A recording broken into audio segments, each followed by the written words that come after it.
2025년 10월 파주 가족묘역. 노을이 온 산을 붉게 물들이고 있었습니다. 굴착기의 엔진 소리가 고요한 묘역을 깨뜨렸지요. 검은 정장의 여인이 묘비 앞에 섰습니다. 박은하, 55세. 한서강그룹 부회장의 얼굴엔 그림자가 드리워져 있었습니다. 수호야, 이제 좋은 곳으로 모시려고 왔다. 3년 전 교통사고로 세상을 떠난 아들의 묘. 명당으로 이장하려는 날이었지요. 굴착기 붐이 천천히 내려오기 시작했습니다. 바로 그때였습니다. 안 돼요. 우리 아빠 건드리지 마세요. 두 아이가 언덕을 달려 내려왔습니다. 달아빠진 운동화, 해진 소매. 작은 몸으로 묘비를 감싸 안았지요. 여자아이의 눈빛이 은하를 향했습니다. 그 눈, 어린 수호가 무언가를 지키려 할 때 보이던 바로 그 눈빛이었습니다. 은하의 손이 떨렸습니다. 작업 중지. 비서실장 노미라가 다가왔지요. 회장님, 아이들 신원. 오늘 안에 파악해. 떨리는 손, 열린 일기장. 송도 자택 서재. 은하는 수호 유품이라 적힌 상자를 열었습니다. 사진첩, 시계, 그리고 바닥에서 발견된 낡은 공책 하나. 표지엔 삐뚤빼뚤한 글씨로 서윤민재 일기라 적혀 있었지요. 첫 장을 펼쳤습니다. 2016년 3월 아버지가 채린과의 약혼을 통보했다. 하지만 나는 지민을 사랑한다. 지민이 임신했다. 내 아이다. 은하의 얼굴이 굳어졌습니다. 기억이 되살아났지요. 9년 전 아들의 간청을 매몰차게 거절했던 그날. 어머니, 지민과 결혼하고 싶습니다. 말도 안 되는 소리 마라. 채린이 내 짝이다. 일기장을 넘길수록 손이 떨렸습니다. 공원에서 비눗방울을 불며 웃는 가족. 서윤이 처음 아빠라 부른 날. 지민의 병이 깊어가는 기록들. 그리고 마지막 페이지. 2021년 8월 지민이 떠났다. 아이들을 부탁한다고 했다. 채린은 모른 척한다. 어머니께 말할 용기가 없다. 은하는 공책을 내려놓았습니다. 창밖으로 노을이 지고 있었지요. 휴대폰이 울렸습니다. 회장님, 확인됐습니다. 성북구 푸른숲 보육원. 박서윤 7세, 박민재 6세. 3년 전 입소 기록이 있습니다. 전화를 끄는 은하는 서재 벽에 걸린 수호의 사진을 바라봤습니다. 내가 내 삶을 꺾었구나. 첫 만남, 다친 마음. 다음 날 오후 성북구 푸른숲 보육원. 놀이터 구석 벤치에 두 아이가 앉아 있었습니다. 은하가 천천히 다가갔지요. 아이들의 어깨가 움츠러들었습니다. 너희가 서윤이랑 민재구나. 나는 너희 할머니란다. 서윤의 눈빛이 차갑게 변했습니다. 거짓말이에요. 우리한테 할머니는 없어요. 그래, 갑자기 나타나서 믿기 어렵겠지. 하지만 은하는 일기장을 꺼내 들었습니다. 수호의 글씨가 빼곡한 페이지들. 아빠가 써내려간 사랑의 기록이었지요. 이걸 봐. 너희 아빠가 쓴 거야. 서윤이 조심스레 일기장을 받아들었습니다. 익숙한 글씨를 보자 눈시울이 붉어졌지요. 민재도 누나 옆으로 다가왔습니다. 아빠가 우리 얘기를 썼어요. 은하는 무릎을 꿇고 아이들과 눈높이를 맞췄습니다. 그래.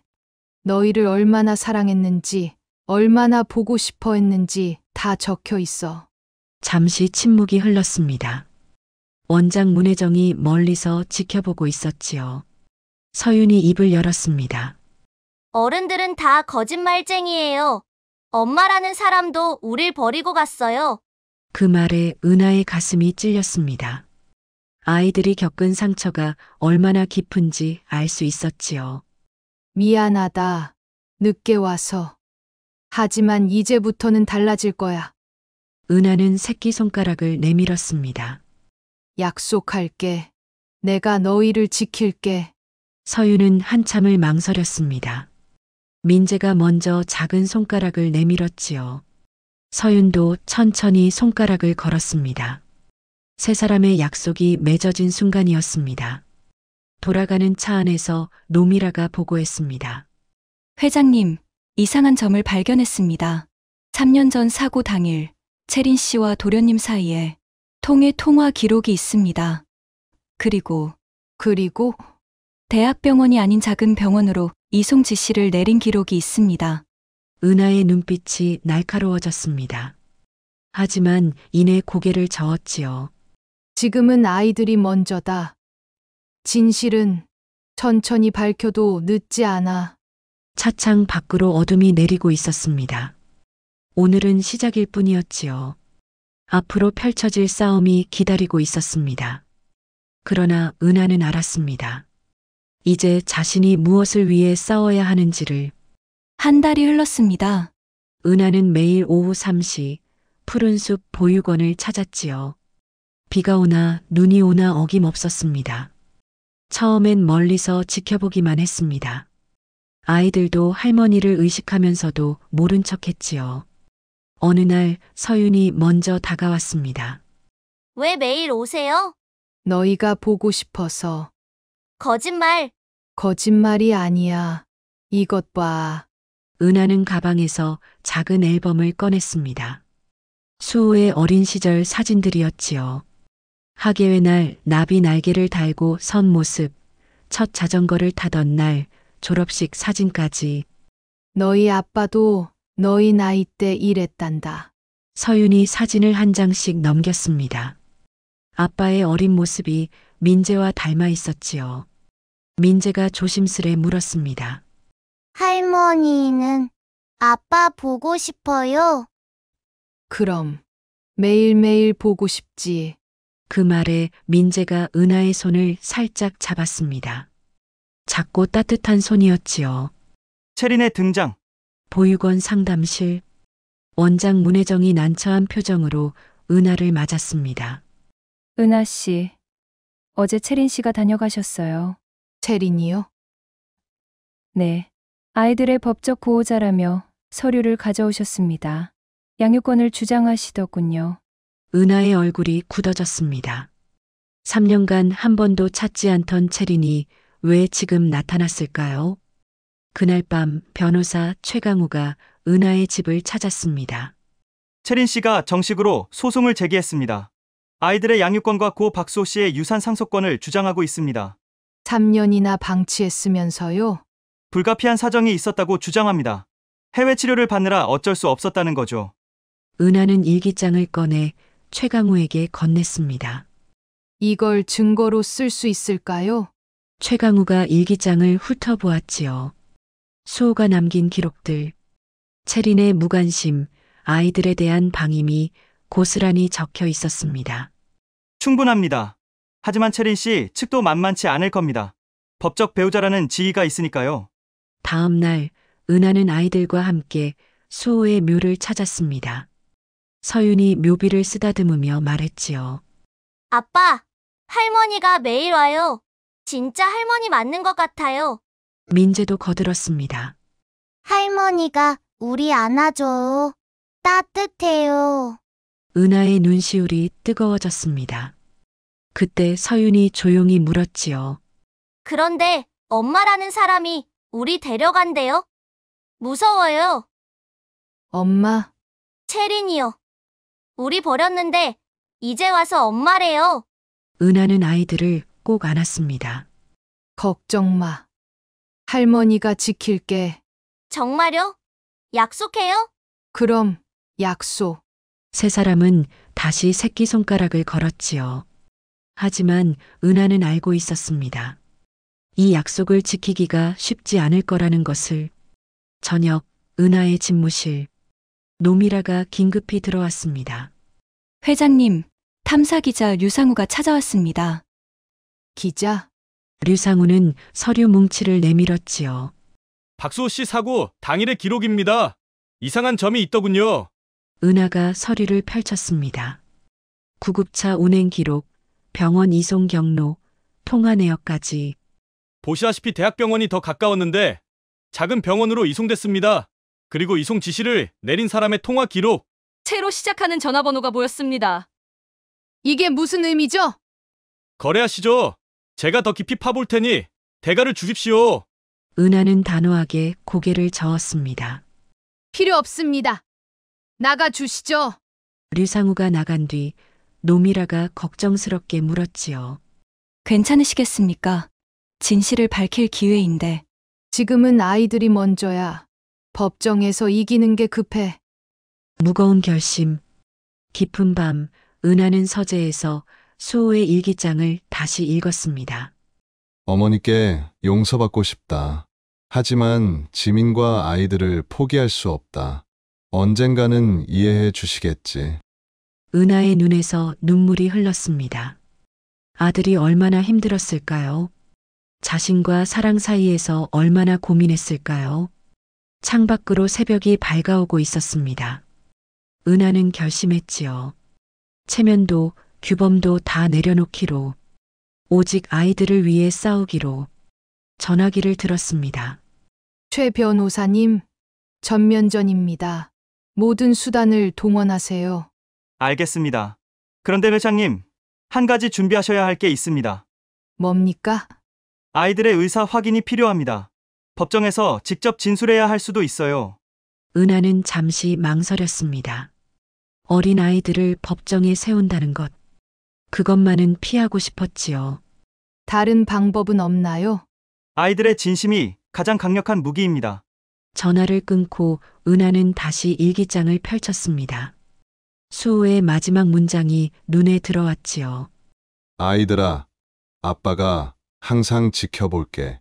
강하게 자라거라. 은하는 주먹을 꽉 쥐었습니다. 이제 자신이 그 역할을 해야 할 때였지요. 아들이 지키지 못한 약속, 자신이 대신 지켜야 했습니다. 내일은 더 큰 싸움이 기다리고 있을 것입니다. 하지만 은하는 두렵지 않았지요. 처음으로 싸워야 할 이유가 생겼으니까요. 2달째 매일 이어진 만남. 어느새 은하와 아이들 사이엔 일상이 생겼습니다. 오후 3시 보육원 앞 벤치. 서윤이 학교 숙제를 꺼내면 은하가 도와주고 민재는 그림을 그렸지요. 평화로운 시간이었습니다. 그날도 평소처럼 보육원을 찾은 은하. 그런데 아이들이 보이지 않았습니다. 원장님, 아이들은요? 문혜정 원장이 난감한 표정을 지었지요. 채린 씨가 데려가셨어요. 법원 명령서를 가져오셨습니다. 명령서요? 임시 연접 교섭권이라고. 일주일에 2번 아이들을 만날 수 있다는 내용이었어요. 은하의 다리에 힘이 풀렸습니다. 최강우 변호사에게 전화를 걸었지요. 법적 배우자의 권리입니다. 막을 수 없어요. 강남의 한 호텔 스위트룸. 체리는 아이들 앞에 선물을 잔뜩 늘어놓았습니다. 최신 장난감, 태블릿, 브랜드 옷들. 서윤아, 민재야. 이제부터 엄마랑 살래? 이런 걸 매일 가질 수 있어. 서윤이 대답했습니다. 우리 할머니 집에 갈래요.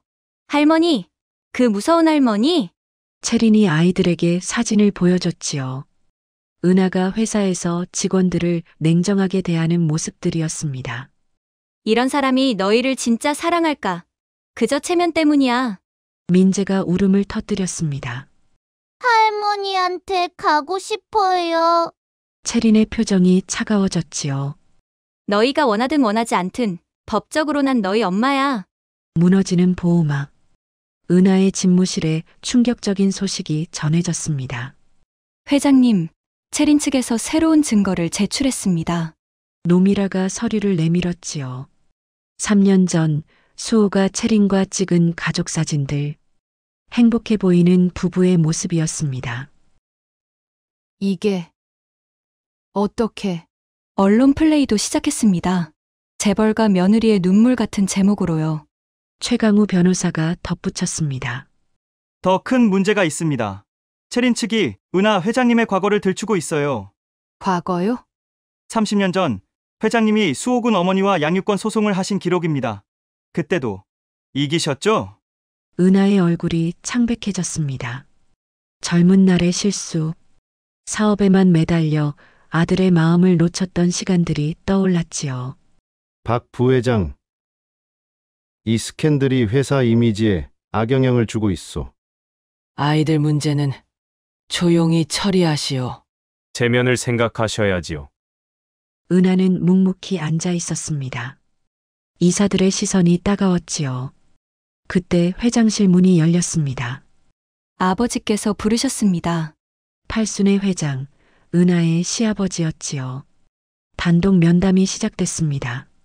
은하야, 수호가 밖에서 낳은 아이들이라니 우리 집안 체면이 말이 아니구나. 죄송합니다, 아버님. 체린에게 양보해라. 돈으로 해결하고.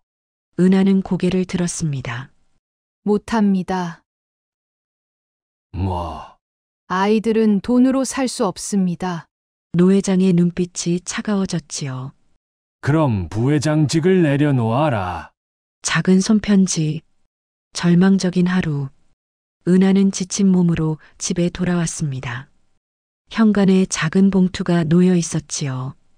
삐뚤빼뚤한 글씨로 할머니께라고 적혀 있었습니다. 할머니, 보고 싶어요. 여기 무서워요.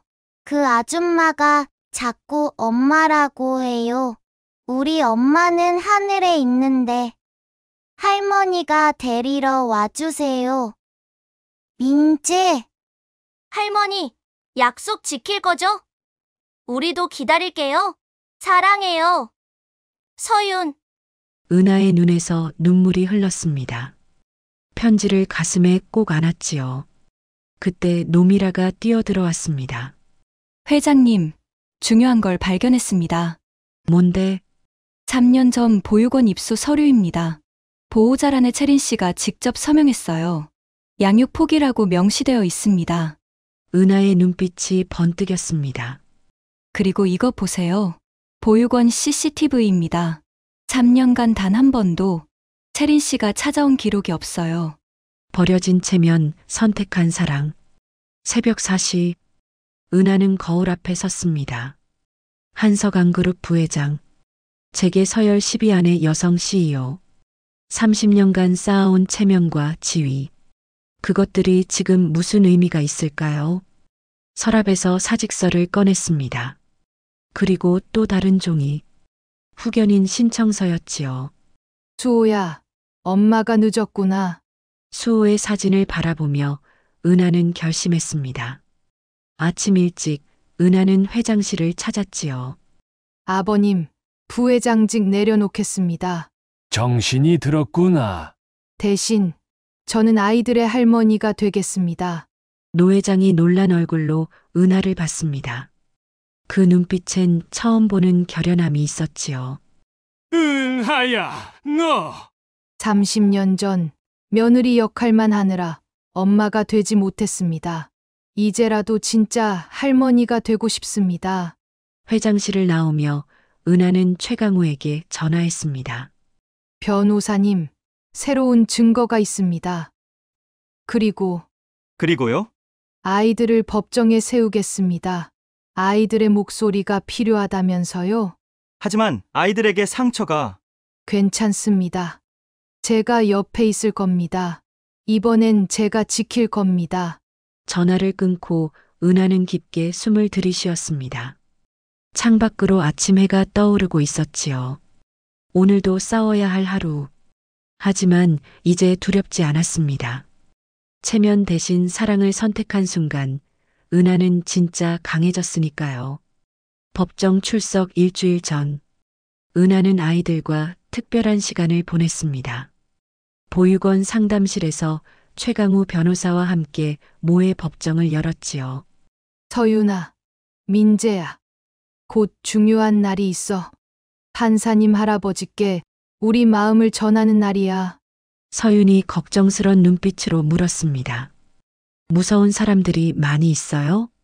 할머니가 옆에 있을게. 손 꼭 잡고 있을게. 민재가 작은 목소리로 말했지요. 할머니랑 같이 살고 싶다고 말하면 돼요? 그래. 내 진심을 말하면 돼. 최강우 변호사가 부드럽게 설명했습니다.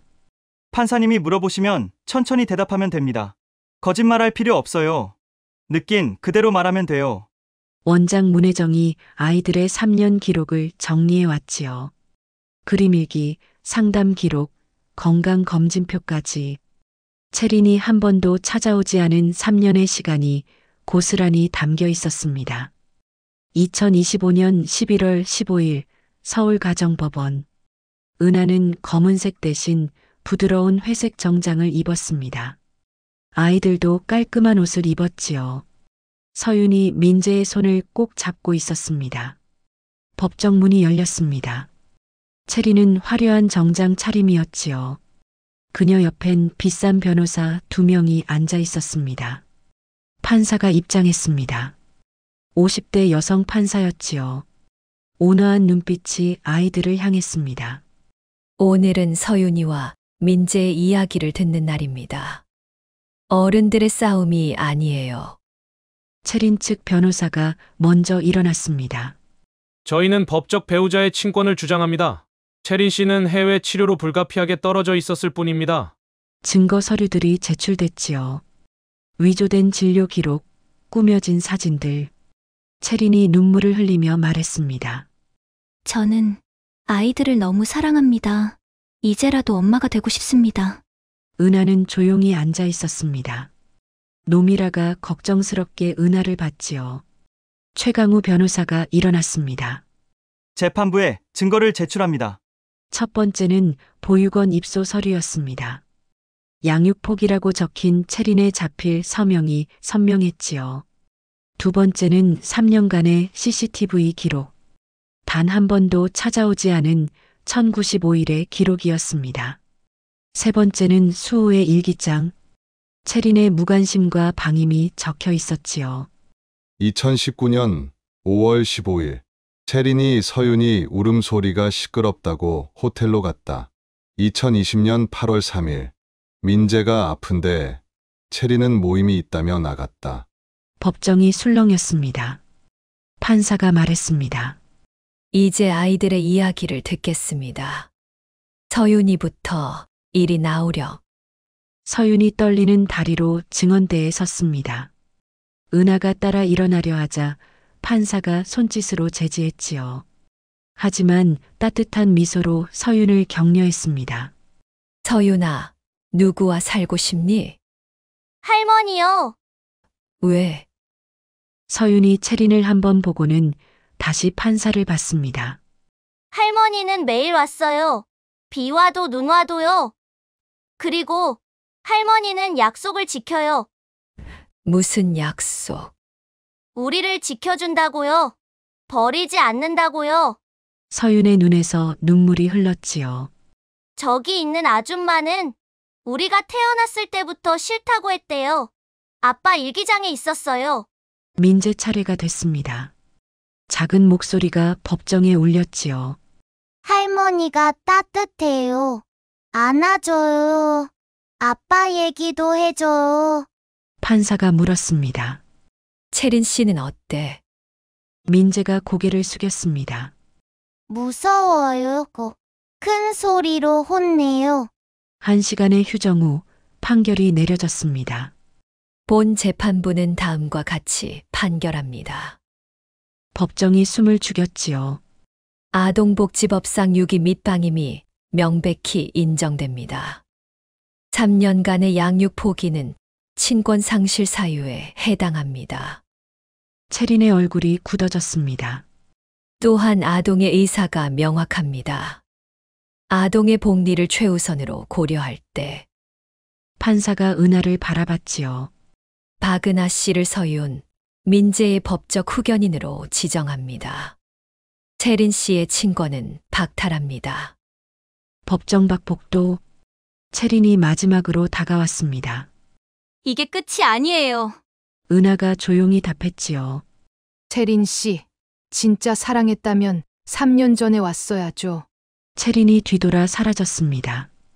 서윤이 은하의 손을 잡았습니다. 할머니, 이제 진짜 우리 할머니예요? 그럼 영원히. 민재가 새끼손가락을 내밀었지요. 그럼 다시 약속해요. 세 사람이 법원 복도에서 손가락 도장을 찍었습니다. 이번엔 법이 인정한 가족의 약속이었지요.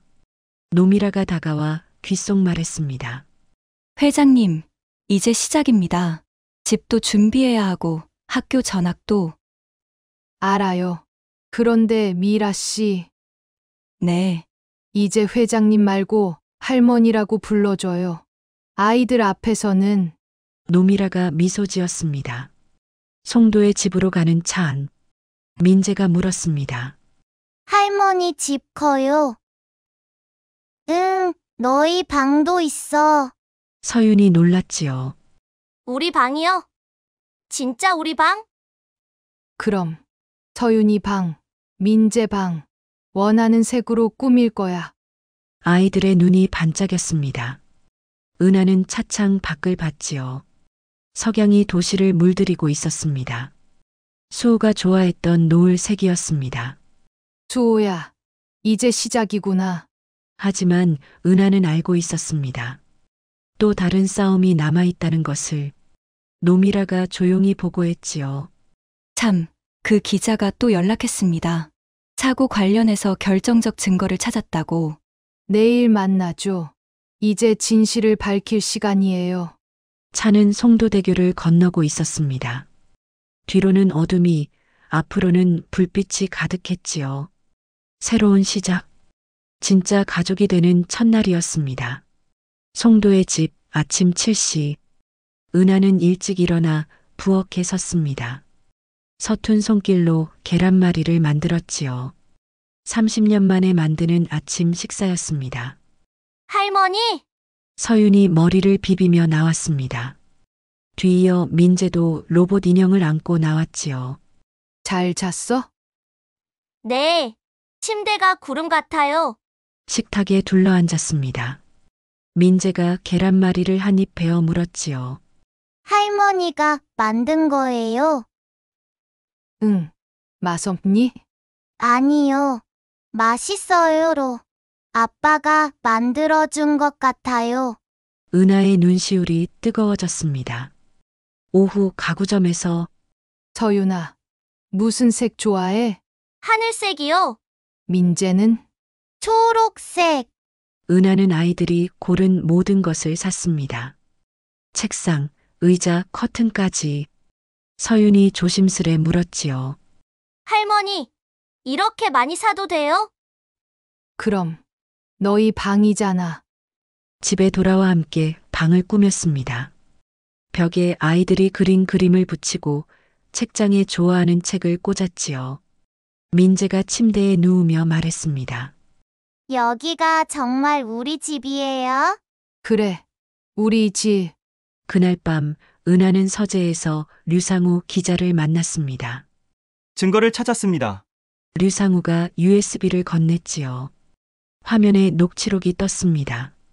구급차 경로 변경하라. 대학병원 말고 김포 쪽 작은 병원으로.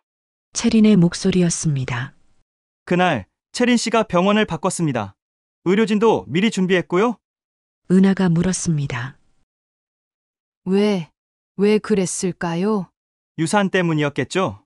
수호 씨가 유원장을 바꾸려 했다는 정보도 있습니다. 은하는 주먹을 꽉 쥐었습니다. 하지만 이내 깊은 숨을 내쉬었지요. 이 자료 검찰에 넘기겠습니다.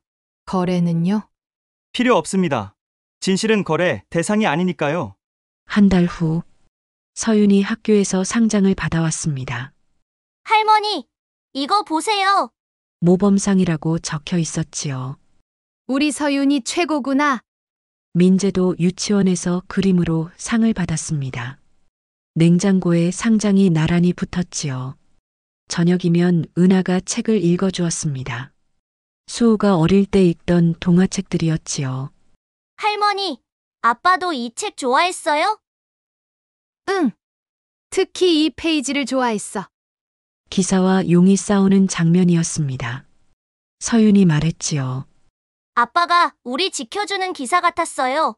이제는 할머니가 기사야. 민재가 은하를 꼭 안았습니다. 일요일 아침 파주 묘역. 은하와 아이들이 수호의 묘를 찾았습니다. 국화와 수호가 좋아했던 초콜릿을 놓았지요. 아빠, 우리 이제 할머니랑 살아요. 서윤이 묘비를 쓰다듬으며 말했습니다. 행복해요. 아빠도 기뻐하죠? 민재가 작은 편지를 묘비 앞에 놓았지요. 아빠, 보고 싶어요. 하늘에서 우리 봐주세요. 은하도 조용히 말했습니다. 수호야, 늦었지만 이제야 깨달았구나. 사랑은 체면보다 중요하고 약속은 지키라고 있는 거더구나. 바람이 불어 나뭇잎이 흩날렸습니다. 마치 수호의 대답 같았지요. 집으로 돌아오니 노미라가 기다리고 있었습니다. 할머니, 검찰에서 연락 왔습니다. 채린 씨를 기소했대요. 그래요? 업무상 과실치사죄로요. 구속영장도 청구했고요. 은하는 복잡한 표정을 지었습니다. 아이들한테는 아직. 네, 알겠습니다. 그때 최강우 변호사에게서도 전화가 왔지요. 축하드립니다. 아이들 입양 절차가 완료됐습니다. 이제 법적으로도 완전한 가족입니다.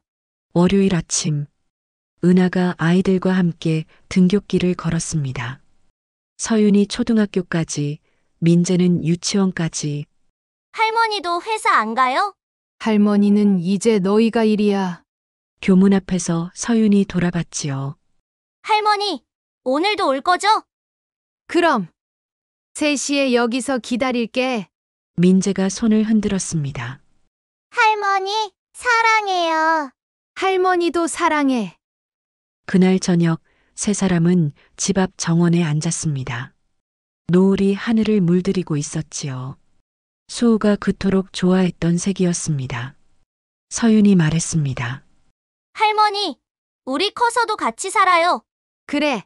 할머니가 될 때까지. 민재가 웃었지요. 할머니요. 응. 너희가 어른이 되고 또 아이를 낳으면. 세 사람이 함께 웃었습니다. 은하가 아이들을 양팔로 안았지요. 약속 하나 더 하자. 뭔데요? 매일 사랑한다고 말하기. 서윤과 민재가 동시에 말했습니다. 사랑해요, 할머니. 나도 사랑해. 영원히. 밤 11시 아이들이 잠든 후 은하는 서재에서 일기를 썼습니다. 수호의 일기장 옆에 자신의 일기장을 펼쳤지요. 2025년 12월 15일. 오늘도 아이들과 행복한 하루였다. 늦었지만 이제야 진짜 가족이 무엇인지 알았다. 체면도 지위도 돈도 아니었다. 그저 함께 있는 것, 지켜주는 것, 사랑하는 것. 수호야, 내가 남긴 선물 잘 받았다. 서윤이와 민재, 이제 내가 끝까지 지킬게. 약속한다. 창밖을 보니 첫눈이 내리고 있었습니다. 은하는 조용히 아이들 방을 들여다봤지요. 평화로운 잠든 얼굴들. 문을 닫으며 속삭였습니다. 잘 자, 내 사랑들아. 복도 끝 창문으로 새벽빛이 들어왔습니다. 어둠이 걷히고 새날이 시작되고 있었지요. 은하는 미소 지으며 자신의 방으로 걸어갔습니다. 내일은 더 좋은 날이 될 것입니다. 아이들이 있으니까요. 가족이 있으니까요. 사랑이 있으니까요.